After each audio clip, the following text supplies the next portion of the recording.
Esam atpakaļ mūsu podkāstu studijā. Šobrīd esmu vadītājs Renāta Kalniņa. Un mēs turpinām mūsu podkāstu sēriju šodien. Tie, kas mūs tikai tagad sākuši klausīties, tad atgādinām to, ka mēs varam klausīties to tagad Ogres jauniešu mājas YouTube kanālā caur tiešraidi, bet kā arī jebkurā citā momentā būs iespēja klausīties caur Spotify. Šodienas viesi mums ir Ogres novada jaunatnes darbiniece Lielvārdas un Ķegumu teritorijā Zita Bērziņa, Igaune, un otra mums ir Ogres novada jauniešu domes BC prezidente no 2014. gada līdz 2016. gadam Laura Naumova. Čau. Čau visiem. Tad man ir tāds jautājums, kāpēc jūs vispār izvēlēties darbu ar jauniešiem un kāpēc vispār iesaistīties ar jaunatni? Kā piemēram jauniešu domē ir tā saistība ar jauniešiem? Es teiktu, tas bija tas tālais 2014. gads. Man sanāks, bija tikko pabeigusi 10. klasi, un man klases biedrene uzrunāja piedalīties kā brīvprātīgais. Tobrīd bija Rīga kā kultūras galvaspilsēta, un tādos pasākumos kā brīvprātīgie.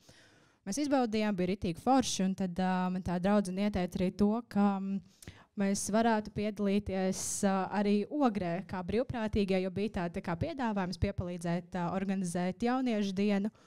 Un tā forši arī sanāca, ka mēs pieteicāmies, un tas tā, teiksim, pašsaprotam aizgāja, ka mēs no tādas brīvprātīgas dalības pārgājām uz jauniešu domi. Un tieši tajā laikā bija tā, ka man šķiet, ka vadītāja tobrīd bija tāda meitene Sintija, un viņa tā kā vēlējās mainīt bišķiņu to visu situāciju, ka viņa tā kā teica, ka atkāpsies no sava amata un ka vajag jaunu prezidentu. Un es biju gan uzņēmīga, teiksim, tā es biju laba ar vārdiem. Un tā sanāca, ka man ievēlēja, un tā kaut kā arī es arī lēnām, kā saka, caur brīvprātīgo darbu esmu nonākusi arī līdz jauniešiem. Es droši vien varu papildināt, jo stāsts ļoti līdzīgs. Es arī biju aktīva brīvprātīgā darbiniece un jauniešu domas dalībnieks, un tad jau 19 gados sāku kaut kādā prakses strādāt pašvaldībā par jaunatnes lietu speciālistu, ļoti jaunu, un kaut kā man tur iemeta.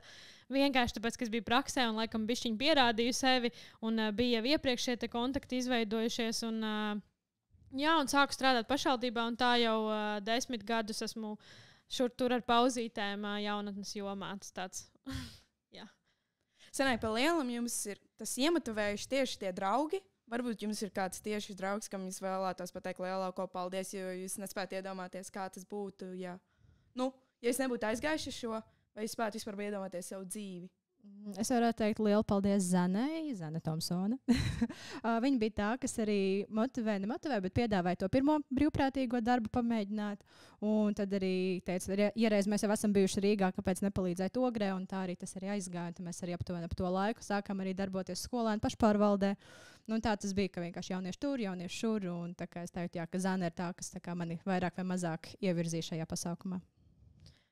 Es laikam teikšu paldies savam prakses vadītājam tajā laikā pašvaldībā Agrim, ar kuru mēs šobrīd vēl aizvien esam kolēģi, bet viņš pieņēma tādu bez izglītības zaļu gurķi praksē, un vēl pēc tam aizgāja pie izglītības pārvaldes vadītāja un teica, šis ir pipars, ņemam viņu arī darbā. Tā kā, ja nebūtu viņš, es domāju, ka es nesāku tik agri strādāt, un arī būtu kāds man pamanījis.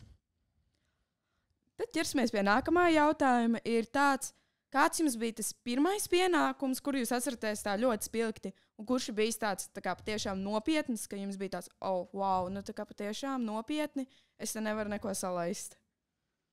Man bija traks piedzīvojums, kad es tikko uzsāku arī darba gaitas kā jaunatnes lietu speciāliste. Man bija jātaisa sporta laureāts, un tā kā gada balvu sporta laureāts, un es tad biju vēl praksē, un šis jau man pieminētais Agris prakses vadītājs izdomāja, ka viņš iet prom no darba un brauc uz Kipru, un viņš vienkārši mani pameta vienu. Vienkārši vēl tagad nevaru viņam par to piedot, bet kaut kādā ziņā tas bija liels izaicinājums. Man visai Lielvārdai tur bija visi sportisti, lielās florbola komandas, un vēl tajā gadā, man liekas, viņi bija čempioni, tituli izar, un man bija vienkārši vienai jātiek galā ar to visu lielajā kultūras namā, ar visiem mūziķiem. Man nebija vispār pieredzes ar visiem līgumiem, ar rēķiniem, un es tam visam izgāju cauri, un es pat neaptveru, ka tas tā notika, bet, ja tas nebūtu bijis, man liekas, ka tas neaizietu. Bet apstākļi vienkārši piespieda. Ja man kāds prasītu, hei, tu tagad viena taisīsi šādu lielu pasākumu, uzreiz tajos 18, 19 gados teikt, nē, bet man apstākļi piespieda, un viss izdevās, un jā, tas bija vienkārši life-changing moment. Teiksim tā, jā, visi tādi lielie pasākumi, tas vienmēr ir tāds liels izaicinājums, jo īpaši, kad ir rēķini un kaut kādas tādas lietas, ar ko tu iepriekš neesi sastapies. Jo sanāk tā, ka man, tad, kad es vispār iestājos jauniešu domē, man šķiet, man bija to brīdi vēl tikai 17 līdz ar to. Tā kā es īsti vēl vispār nesapratu, kas tas tādi līgumi un ka tās ir lielas naudas un pasākumi un tā. Viens no tādiem pirmajiem darbiņiem, kas bija, man šķiet, ka mēs sākām, protams, septembrī, oktobrī, tāds rudens cēliens kā parasti, un pēc tam vēlēšanām viens no pirmajiem bija, tajā laikā mums bija pasākums sarunu cikls Ideju pumpis, un mēs aicinājām sabiedrībā zināmus cilvēkus ierasties pie mums uz Ogri, vai tas bija jauniešu centrā, vai tas bija tāpat blakus ēkās pēkšņi samulst, kas viņi tagad šobrīd skaitās virs pasadaļas, tur otrais tā ir zālīte. Jā, tā kā mums tur vienkārši, lai mums būtu vairāk vietas, tad mēs sapulcējāmies tur un uzrunāt cilvēkus un veidot plakātus. Un tajā laikā, kad viss tā sociālo tīklu būtība vēl tikai vairāk vai mazāk attīstījās, ka vispār nesalīdzināt ar to, cik vispār šobrīd tas ir vienkārši un ātri kaut ko uztaisīt. Tajā brīdī pirmais izaicinājums bija tā, kurš uzrunāt cilvēku mēs uzrunājām, bet kurš taisīs reklāmu. Kādam tā vēl kaut kur ir jāizsūta pa skolām, pa novadu, vēl kaut kur. Mēs vienmēr baļojamies par to, vai vispār cilvēki atnāks. Ne tikai mēs kā jaunieši, kas to organizē, bet vēl arī kāds no malas, kam arī tas būs interesanti.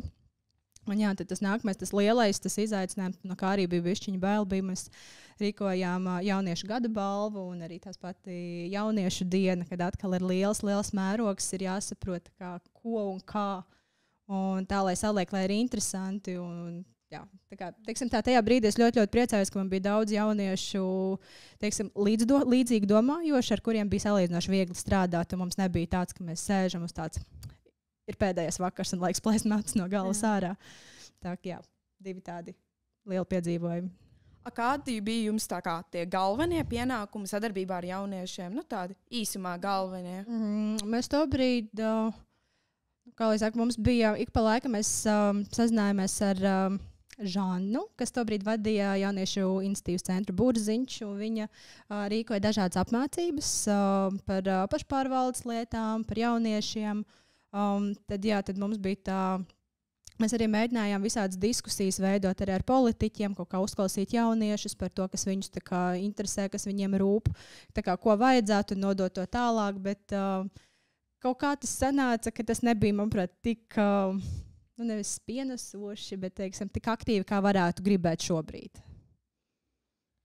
Jā, man savukārt ar jauniešiem bija, protams, jāstrādā. Man bija pašai jāvada šī jauniešu doma tādā ziņā kā mentora atbalsts tieši un visi pasākumi un jāuzklausa viņas idejas un skolas. Viss bija par un ap jauniešiem un viņu atbalstīšanu. Kas bija tieši visgrūtākais ar jauniešiem? Darbā, darba saziņā vai dodot darbus tieši. Un kas bija tas vieglākais ar jauniešiem sadarbojoties?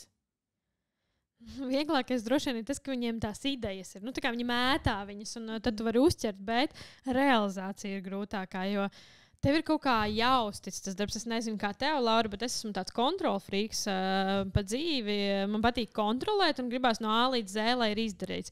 Kas bieži vien darbā ar jauniešiem tev ir bišķiņ jāatlaiž, un tu saproti, vai tas būs kaut kādā mazliet savādākā veidā vai vēlāk izdarīts. Tāpēc ir grūtākais novest to ideju līdz galam, jo tur ir vajadzīgs gan atbalsts, kaut kāda ik pa laikam motivēšana, un tā novešana līdz galam ir laikam tas, kas visvairāk ir jāizcīna. Jā, ja mums sanāk, mēs laikam tajā laikā vairāk vai mazāk darbojāmies uz tādu pasākumu rīkošanu, organizēšanu, ka mēs, protams, mēs uzņēmām jaunus dalībniekus, un mēs klausījāmies, ja kāds mums tur kāds pačuks, ka, hei, Klau, mums vajadzētu varbūt kaut ko tā, šī būtu lieliska ideja, un tad mēs mēģinājām, jā, varbūt ar kaut ko tālāk to sarunu novirzīt. Bet jā, mums nebija tā, ka mēs tik daudz strādātu ar ārpus jauniešiem, teiksim, ārpus tās mūsu grupas, ka mēs tomēr vairāk paši pa sevi iekšā darbojāmies. Un tad, kā saka, gan vieglākais, gan grūtākais reizēm bija, teiksim, tās idejas. Jo ir reizes, kad patiešām visi tur saka, es tur varētu to, un tas izklausās forši, un tas ir labi. Un bija reizes, ka mēs tikāmies pirmdienu vakaros pēc skolas, pēc pašpārvaldēm, pēc visādiem pulciņiem. Un mēs tiekamies vecajā jauniešu, bērnu jauniešu centrs, tā kā kultūras namam tur otrā pusē. Un mums dažreiz ir sarūpējis tējas, un mēs sēžam, un mēs vienkārši tās stundu gan arī tapt vienu nopļāpā. Mums tāds klau. Mums tā kā ir jāraksta protokols par to, ko mēs šodien esam izrunājuši, ko mēs esam izlēmuši, kurš būs atbildīgs. Un tā mēs saprotam, ka šodien reāli nevienam nav idejas. Un tā, ka tu saproti, ka kaut kas ir jādara. Un tad sākas tā aptuveni tāda vilkšana ārā no sevis un kaut ko, bet tas jau it kā bija, bet gribētos kaut ko jaunu. Un tad tajā reizē bija, kad sēdi un domā tāds, šī nebija tāda produktīva reize, un mēs tā labi neko. Tiksimies nākamreiz, un tad aptuveni katram ir iedots savs mājas darbs, ka vismaz par kaut ko ir jāpadomā, un tad no tā mēs varam taisīt tos brainstorm momentus, ka mēs varam pielikt, noņemt kaut ko visu kopā. Bet tās arī ir ļoti labas reizes, kad vienkārši parunāties, jo tas ir ļoti forši. Tas to kolektīvu arī veido tīri, ka tikai sarunas notiek un nekas tāds, bet tas ir svarīgi. Kas jums vispilgtākais tieši no pasākumiem ir palicis, kurš tieši un kāpēc? Jēziņ. Viņi ir rītīgi daudz bijuši, tāpēc es vienkārši domāju. Man uz pirmo momentu, kas nāk prātā, ir vienu gadu Lielvārdē jauniešu dienu taisījām. Es nezinu, kādā 17. gadā varētu būt. Un es nezinu, ka viņa bija ļoti laba un izdevusies, bet viens problēma bija tā, ka mums nebijām padomājuši par tādu lietu, kā mēs taisījām centrā, un mēs nebijām padomājuši par tādu lietu, kā nopļautu zāli. Un mēs aizējām, un mēs kaut kā visi iedomājušies, ka loģiski ir centrā un pašvaldības teritorijā, ka tā zāle būs nopļauta un tādā pļāvā. Un mēs vienkārši aizējām tajā iepriekšējā vakarā gatavoties, jau tur izrotāt un saprotam, ka vienkārši nav tā zāle nopļauta. Un, protams, jauniešu diena mums sestdienā, un sestdienā nestrādā neviena šī apsaimniekošanas firma un vienkārši. Bet mēs tā ātri nomīcījām visu. Un beigās jau viss bija kārtībā. Bet tas skats līdz tam perfekcionistam pietrūka, tāda zālīte nopļauta. Un tad mēs sapratām, ka vienmēr jāpadomā par miskastēm, par zāli, par visām šīm lietām tehniskajām, ne tikai saturiskajām. Mums bija tāds. Tas ir laikam arī tā viena no pirmajām jauniešu dienām, tad, kad mēs rīkojām kā parasti šeit kaut kur centriņā. Mēs vienmēr satraucamies par to, vai būs vai nebūs cilvēki, vai būs tā atsaucība. Protams, bija vienreiz tāds ļoti neveikls brīdis, ka mēs uzrunājām meiteni, kas varētu novadīt zumbu. Tā kā rītīgi forši, viņa tur ir ieradusies, un viņai pretī ir tieši 0 cilvēku. Un tā kā mums bija tāds, labi, neko. Viņa tā saka, forši, viss labi, jā, lai jums forši diena, es dodos tālāk, rītīgi labi, tā kā. Nekādu ne pārmetumu, neko, ka viņi jau gaidīja, ka tā, protams, vienmēr varētu arī notikt. Un tajā pašā vakarā mums bija sarunāta grupa tajā brīdī no Jelgavas jaunieši. Un mums bija tā kā balīte, Ogres prestiža, tur 2., 3. stāva zālē diezgan liela un forša. Un tad mēs arī satrausmies turien, tad nesām tur fotostūri, visu mēģinājām. Tad mums arī bija tā kā tas drošības kontrolas jautājums, tas bija tas izaicinājums. Jo, zīmodziņš par to, kā apliecināt, ka tu esi šeit iekšā bijis un viss ir forši, mums bija Flaumītis, kuram bija tās stampiņas virsū, man liekas, ja nemaldos kaut kas ar skudriņu vai kaut ko tādu, ka mēs vienkārši tur liftā uzspiežam, viss kārtībā, tu vari doties augšā. Reizēm ir tādas kaut kādas mazās nianses, par kurām tu nepadomā, un tad sanāk tāds, ka mēs mēģināsim no defekta uztaisīt efektu. Dažreiz atskatoties uz tiem visiem vecajiem pasākumiem, kas ir 10, 9, 7 gadu atpakaļ, liekas, bija tāds čils, par ko mēs iesprinkām. Viss bija tā čilīgāk, man liekas, jo tagad laikam daudz kas ir pieejams vairāk. Un līdz ar to tev ir tās iespējas, un tu zini, ka tev tas ir jāizdara. Bet agrāk tu mēģināji risināt viņus kaut kā radoši. Flomsters un aizgāja viss, un viss jau beigās bija labi, bet tādas ir situācijas daudz. Skatoties pēc tā, ka jums tieši atmiņā ir tas, ka kaut kas ir viņš nogājis greizi, ka vienam par to zāli, ka nenopļauta, otrs, ka neatnāk neviens to zumbu. Ko jūs šodien darītu, lai tas neatkārtotos varbūt? Tas ir, man liekas, ka arī kaut kādas neparedzētas. Es teiktu, tas var laikam vairāk nāk ar tādu pieredzi, jo, lūk, tā kā mums vienreiz tā ir gadījies, mēs zinām, ka mums nākamo reizi mums tāds par šito tiešām ir jāparūpējas. Jā. Un ir reiz, ka tā kā man jau īpaši pēdējā laikā patīk taisīt ne gluži to-do listas, bet reāli sarakstu. Tātad mums nāk pasākums, dienu pirms ir jāizdara tas. Un tad mēs, piemēram, pretī saliekam atbildīgos. Protams, man tāpat kā Zitai, man ļoti gribas visu pārbaudīt. Bet ir jāļauj arī, protams, to kontroli bišķiņu palaist bišķiņu brīvībā, lai tie jaunieši paši arī dara un darbojas. Un jau, ka mums ir tāds zināms plāns, ka lūk, mēs iesākam ar to, un pretī aptuveni bultiņas mums ir vajadzīgs tas un tas un tas, kas par to būs atbildīgs. Kaut kādas tādas lietas aptuveni scenārijas, tad mums ir scenārijs A, lūk, kaut kas ir tā kā, šis ir ideālais variants, un pēkšņi tāpat kā, piemēram, šodien varēja notikt kaut kas vakardienas vētra. Pieņemsim, nezinu, nav elektrības, ko darīsim, vai mēs rīkosim, vai mēs paceļam, vai mēs pārceļam. Tā kā kaut kādu tādu B variantu, ka šobrīd jau pēc tiem, man sanāk 9-10 gadi arī kopš par uzsāku to visu. Tā kā tu jau skaties mazliet pieaugušāku skatu, un varbūt tajā brīdī es teiktu arī mums, kā jauniešiem, tā brīža jauniešiem, ja mēs visi bijām aptuveni tāda vecuma, būtu bijis svarīgi, ja mums arī būtu kāds, lūk, tāds mazliet vecāks jaunietis, teiksim, vai arī tiešām kāds jaunietis lietas speciālists, kas mums visu laiku, mums bija tajā brīdī arī diezgan foršs kungs, puisis, vīrietis drīzāk, kurš ar mums darbojās un tā, bet viņam bija bišķiņ kaut kāds cits skatījums, un tad mums ir jauniešiem tajā brīdī tie 11 gadnieki, bet beidz, liecies mierā, vai tad tiešām, jā, bet reizēm tas pieaugušais tomēr tā neuzkrītoši var pabakstīt un pateikt, ka tā kā, viņš viņu pieskatīt. Un man liekas, tajā brīdī tie visi tie kaut kādi tie greizi noietie soļi, tā kā viņi iztaisnojas un aiziet tā kā vajag, un mēs esam atpakaļ ceļā kā vajag. Bet es vēl laikam teiktu, ko es nedarītu, laikam nestresot tik daudz. Jo tā, ka tu nav atskaties... iespējams. Nav iespējams. Ir ļoti grūti, protams, to viegli teikt, bet kaut kā tu atskatoties, liekas tāds sīkums, tā kā chill, visu laiku gribās teikt, un neviens jau nezina, kā jābūt. Un mums arī daudz reizes ir bijis, ka pasākumos nav tie dalībnieki. Paši kaut kā saskrien, kaut ko izravidē, kaut ko izņem ārā. Ka to var arī visu tā uztvert ļoti vienkārši. Bet, protams, ka tajā situācijā tas nestrādā. Tikai tā atskatoties, to var pateikt. Vai jums ir kāds notikums, kas ir palicis tā, ka jums visa dzīve ir izmainījusi, un jūs nespējat iedomāties savu dzīvi bez tā, ja tas nebūtu noticis?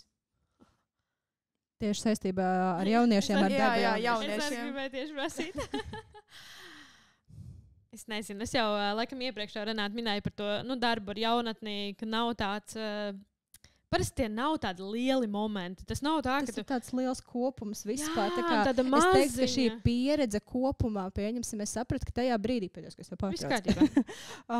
Tajā brīdī, kad mani ievēlēja par jauniešu domas prezidentu, vispār es nebiju pirmā izvēle. Tajā brīdī, man liekas, bija vairāk balsu bija savākusi cita meitene, bet viņa teica, bet es došu šo iespēju, jo viņai taču arī bija gandrīz tikpat balsu, un vienkārši bez mazai no sava tā ievēlētā amata man tā pārslidināja. Un es sapratu, ka es tajā brīdī varu uzņemties lietas, tā kā es biju gan uzņēmīga, aktīva, man patika, bet es sapratu, ka tur ir tā smalkā robeža starp to esi līderis vai to esi boss, bet tā kā ir lietas, ko tu vari iemācīties un darīt. Tajā laikā, ja es tagad atskatos, es kā vadītāja, kā prezidenta nebiju negluži galīgi garām, bet man bija šausmīgi daudz ko jāmācās. Un, man līdz tam bija aptuveni sevi jāsagatavo tam, ka šis būs.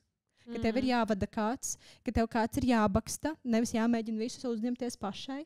Un līdz ar to pēc tā, es teiktu, pēc tās 2 gadu pieredzes kopumā, es teiktu, tas nav tāds viens pasākums, kā, un lūk, pēc šī mana dzīve ir mainījusies. Es teiktu, tas ir tāds kopums, kā vispār, kā jaunieši, kā darbs, kā notikumi, tāds, ka, es tagad atskatos, un es varu pateikt, ka, piemēram, šobrīd es rīkotos daudz citādāk, un ka no tā es arī mācījos, ka varbūt līdz tam es arī nebūtu drīzāk bez tā notikuma, es nebūtu sapratusi, ka es nevaru tā vienkārši paņemt un uzņemties kaut ko. Tā kā, tas ir tāds kopums vairāk. Jā, un arī strādājot ar jauniešiem, tas ir tā, ka man personīgi tas var būt, nezinu, viens paldies, ka tu redzi, ka tur itīgi tam vienam jaunietim esi kaut ko iedevis. Un tajā brīdī tu saproti, ok, es daru kaut ko pareizi, vai tas var būt kāds sasniegums tam jaunietim, vai kāds projekts. Un, ir ļoti daudz šādu mazie pakāpienu, uz ko tu domā, ok, ir labi, turies. Jā, jo tie ir maziņi, ko tu vai acu skatiens, viens apskāviens no tā jaunieša, un tu jūti, ka tu esi devis kaut ko. Un tad tev izmainās dzīve loģiski. Ja tu iedod kādam citam, tad tu saņem pretī vēl dubultā. Ja jums, piemēram, uzdot jautājumu, tā skatoties pagātni, ka varētu izmainīt, kad vai jūs gribētu to, ka jūs ar jauniešiem sadarbojaties, vai arī jūs izvēlētos ceļu, kad neiet tik dziļi ar jauniešiem sadarbību, bet tādu minimālu, vai arī jūs paliktu pie tā, ka jūs esat kā tavā variantā, kad esi bijis vadītāja un kad tu esi jaunatnes darbiniece bijusi? Es domāju, es noteikti izvēlētos tik un tā. Es laikam arī. Teiksim, tā, man šeit mēs esam tas aktīvais cilvēku tips, kuram būtu grūti tā, ka, nu labi, jūs tur darbojaties, es tieši dzert kafiju, tā kā, ka man ir vienalga, es tajā nevaru iespringt. Nu tā kā nē. Jo tu tur esi, tad tu atdodies ar pilnu sirdi, ka tā kā tev ir jābūt, tu darbojies, un tā kā vispār, man liekas, būšana cilvēkos ir... tas ir ļoti liels pluss vispār. Cilvēks ir sociāli būtne, un mēs nevaram to nošķirt, ka, lūk, tagad viss ar nazi nogriežam, tā kā jūs tur, es šeit, un tā kā man vispār, ka es it kā arī esmu jaunietis, bet es šajā nepiedalos. Un nevēl es strādāju ar jauniešiem, vēl kā jaunas lietas speciālists, paņēmu pauzīti, strādājot nevalstiskajā sektorā, un tagad atkal strādāju ar jauniešiem. Man liekas, tas ir liels pierādījums tam, ka vienkārši kaut kur velk un kaut kur ir jābūt. Nu, tā kā, bez viņiem nevar. Vai tieši jautājums vairāk Laurai, vai tu esi aizdomājusies kļūt par jaunatnes speciālistu vai kaut ko savu profesiju vairāk uz jauniešiem pēc tā, ka tu esi bijusi pa jaunoiešu domē prezidente, vai tu esi domājis par to, ka varbūt kaut kur tālāk iet, kur vēl ļoti liela saskarsme ar jauniešiem? Jā, Laura. Pēc savas būtības un izglītības vispār iemesls, kāpēc es vairāk vai mazāk pārtraucu darboties ar jauniešiem. Es aizgāju mācīties Stradiņu universitāti. Mēs zinām, ka tajā laikā universitāte ir prioritāte un citam ir ļoti maz laika. Pēc savas izglītības profesijas esmu audiologopēds, un līdz ar to es tā jau strādāju ikdienā. Negluži ar jauniešiem, šobrīd strādāju tādiem vairāk vai mazāk bērniem pirmsskolas vecumā. Jaunieši šobrīd ir, daži ir, bet nav traki daudz. Tāpēc, un es ik pa laikam arī, kad skatos, ir tāpat kāda vakance, ka lūk, tur izglītības pārvaldē meklē, kas un domā, pats, varbūt tomēr man vajadzētu. Jo es saprotu, ka tagad es varētu rīkoties citādāk. Tagad es varētu dot viņiem, ne tikai kā piemēram jauniešu domē, bet vispār jauniešiem kopumā es varētu dot daudz vairāk, gan ar tām savām pamatzināšanām, gan ar pieredzi. Tāpēc, man ik pa laikam ir tā ķecerīga doma par to, ka varbūt tomēr varētu kaut kā vai apvienot abas profesijas, vai arī tad, kādu laiciņu tiešām paņemt pauzi no pamatprofesijas un padarboties ar jauniešiem vairāk. Es nekad nesaku nē. Vismaz ne šādiem piedāvājumiem. Pieņemsim, kā tu domā, vai, ja tu nebūtu gājis jauniešu domā, kā prezidenta vadītāja, vai tu būtu aizgājis to profesiju, kur tu esi šobrīd? Jā, es domāju, noteikti. Tajā brīdī tas nebija tik traki saistīts ar cilvēkiem, jauniešiem. Man ļoti patika zīmju valoda. Un es aizgāju, man pamatprioritāte vispār bija fizioterapija. Tā kā man patīk kustība un viss šis, bet es aizgāju uz tikko audiologopēdos zīmju valodas dēļ. Un tā kaut kā tas arī nonāca. Tāpēc šobrīd ar jauniešiem netik ļoti, bet to, ka mums arī praksē ir bijuši ļoti daudz dažādi patīkami piemēri par to, kādi cilvēki ir, kas gan valodas, gan dzirdes traucējumiem. Un tie atkal ir jaunieši, un ja tā padomā, tajā brīdī, pirms es vēl nemācījos, tad es tik daudz nesaskāros ar cilvēkiem ar īpašām vajadzībām. Un mēs saprotam, ka cilvēki ar īpašām vajadzībām nav tikai lūk, pavisam mazulīši vai pavisam pieauguši, ka man liekas, tas posms, tas vidusposms bieži vien tiek kaut kur izlaists, ka tajā brīdī vienkārši vecāki daudz viņus aprūpē, čubina un viss ir forši, un tad sanāk tā, ka mēs jau, piemēram, kaut kādos mūsu jauniešu pasākumos, es faktiski nekad neredzēju jauniešus tādus. Tāpēc, no šobrīd, ja tā paskatās no otras puses, tas būtu interesanti arī, piemēram, integrēt bišķiņi tā kā arī tādos pasākumos, ka, lūk, mums ir jaunieši ar īpašām vajadzībām, par viņiem mums arī ir jāpadomā.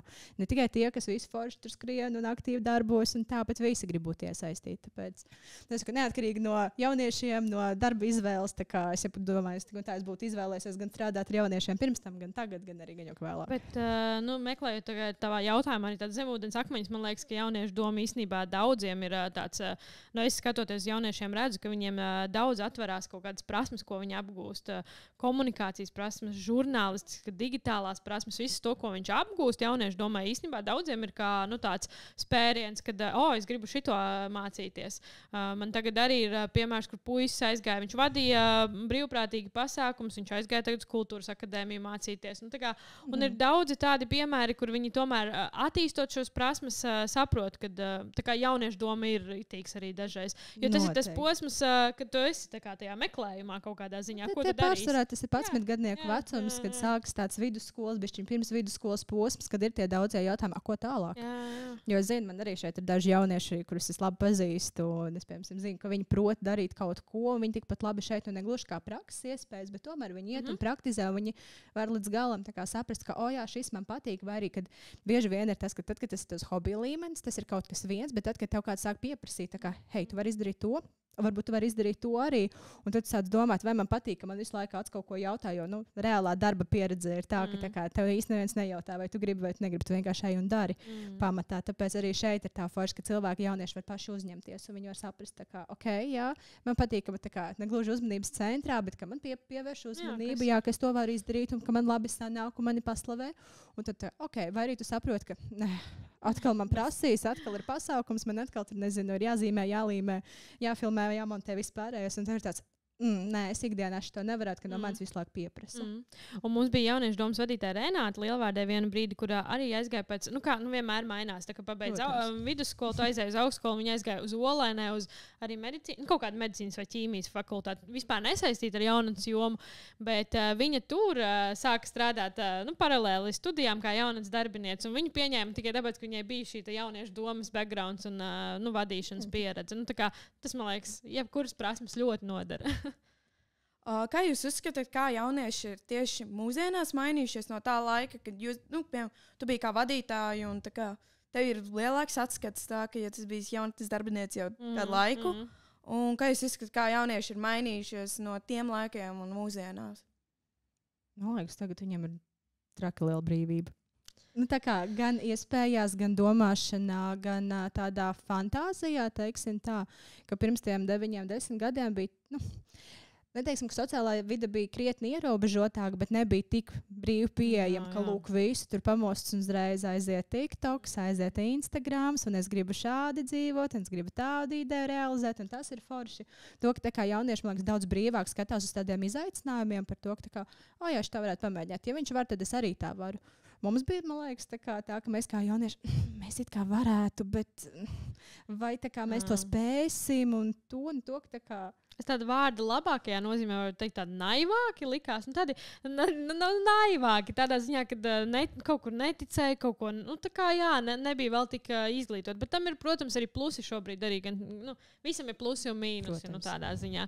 Bet bija noteikti tādi, kad vairāk arī likās tā kā wow, tie momenti. Šobrīd ir ļoti grūti šobrīd ir ļoti grūti pārsteigt, jo viņi ir tik daudz redzējuši, kā saka, ja iepriekš mēs vairāk vai mazāk kulāmies, ka lūk, šeit mēs tur aizbraucam pieredzes apmaiņā uz turienu, un viņiem ir tā, un wow, mēs ar tā gribam.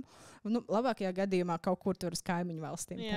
Tagad daži klikšķi, un tu esi pasaules otrā malā, un tev ir tādas idejas kā mājas, un tev ir tāds, bet es tur to redzēju, un tad, kad mums šeit savācamies tāds, ko mēs varētu izdarīt, lai mēs pārsteigtu, lai mēs pievilinātu, kā saka tāds, nezinu, konfekts princips, ka lūk, kā tas ir kaut kas. Burkāniņš, jā. Tā kā ir mazliet grūtāk, bet tas arī dod, protams, daudz plašāku redzējumu. Un digitālie rīki, ko tu jau pieminēji, protams, ir daudz vieglāk arī kaut kādā ziņā sasniegt, sazināties. Tad ar jauniešiem bija jāzvana, aizsūta ēpastu. Tāds bišķiņ tas process bija daudz tāds lēnāks un tāds netik moderns, varbūt kā šo. Tas netik efektīvs. Jā, tieši tā. Tagad jau var ar ēpastiem sazināt, bet tagad, man liekas, tas ir daudz telefonā, vai ne? Tagad ir daudz vienkārši efektīvāk tā saruna, ka, lūk, hei, man tur novibrē telefons vai pulkstenis, un tā ir tāds, man ir ziņa. Jā, jāapskatās.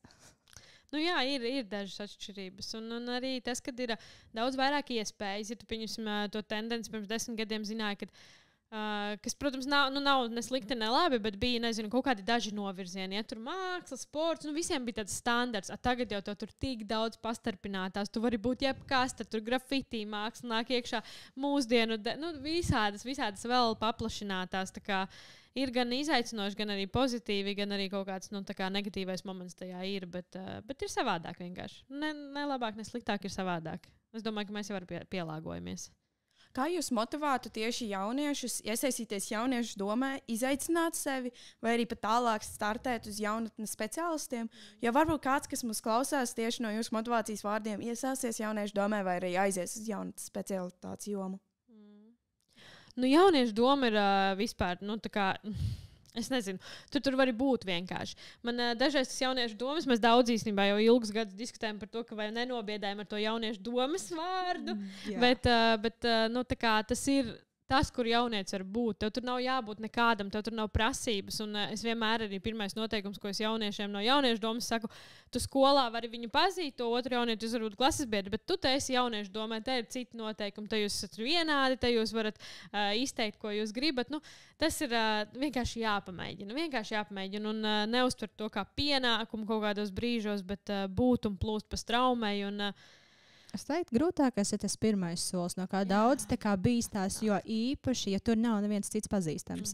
Jo ir tāda, kā saka, es varētu, es gribētu, bet tur neviena nav, ko es pazītu, bet ko viņi par mani domās, bet kā es izskatīšos tā fona, viņi taču visi ir draugi un tā tālāk. Tā mums pieaugušajiem arī ir vēl tagad. Jā, bet tādā ziņā, kā saka, varbūt ir, ja tu atrodi kādu līdzīgu domājošo, pieņemsim, tas ir tāds pirmais kā solis. Ja tev ir kāds draugs, klases biedrs, paziņ, tā kā varbūt mēs varam aiziet kopā. Vienkārši aiziet uz pirmo sēdi, parunāt, iepazīties. Un tad jau tu plus mīnus īstauts saproti to otru cilvēku, kas tev sēž pretī, un tev ir tāds, ok, labi, tā kā forši, ka viņi ir tādi un tādi, jo katru gadu, man liekas, tā grupa, viņi tomēr bišķiņ mainās, kas atnāk, kas aiziet. Mainās dēļ skolām un visu. Protams, un tajā ziņā tāds iekšējais mikroklimats arī bišķiņ var pamainīties, bet ja tu redzi, ka pamatā tas kodols ir tas, kas velk uz priekšu un tev patīk, nebīsties, tā kā ej. Un ja tev arī, piemēram, pirmajā reizē nepatīk, vai otrajā reizē vēl joprojām nepatīk, neviens jau netur, kas neesi nepieķēdāts, nepiesiets nekur. Tu vari teikt, ka, labi, ok, es tā kā pamēģināju, es apdomāšu. Mums, kā saka, novads ir gan liels šobrīd. Jā, visur var pamēģināt. Bet tas ir tas atslēgas vārds. Laikam vienkārši pamēģināt. Vienkārši pamēģini. Nekas nenotiks. Atnācis vienu pasākumu, nepatiks. Tā kā skatīsies. Bet varbūt patiks. Sevišķi, kad tās pirmās, pieņemsim, jauniešu domas sēdes tādas, ka tas ir pasākums pa lielam. Tā kā tu tikai pasties, iepazīsties. Tev nav tur jāparaksta dokumenti, vēlēšanas. Protams, tas kaut kādā procesā ir, bet tas nav. Un pēc tam savukārt profesijas izvēle jaunatnes joma ir rītīgi forša. Rītīgi. Tur ir tik daudz ko darīt, tur ir visi projekti un katrā pašvaldībā ir jaunatnes darbinieki un visādos dažādos fórumos, arī nevalstiskajās organizācijās šie te, kas strādā ar jauniešiem, nezinu, Renāta pati zina talantu kalvu, pieņemsim īvēt. Viņa neskaitās jaunatnes darbinieks pašvaldībā, bet viņa tāpat savā nevalstiskajā organizācijā strādā ar jauniešiem. Un tās formas var būt dažādas, kā tu strādā ar jauniešiem. Tas pats tava profesija, ko tu minēji, ja tev ir kāds projekts, ko tu uztaisi jauniešiem, tas jau ir tas.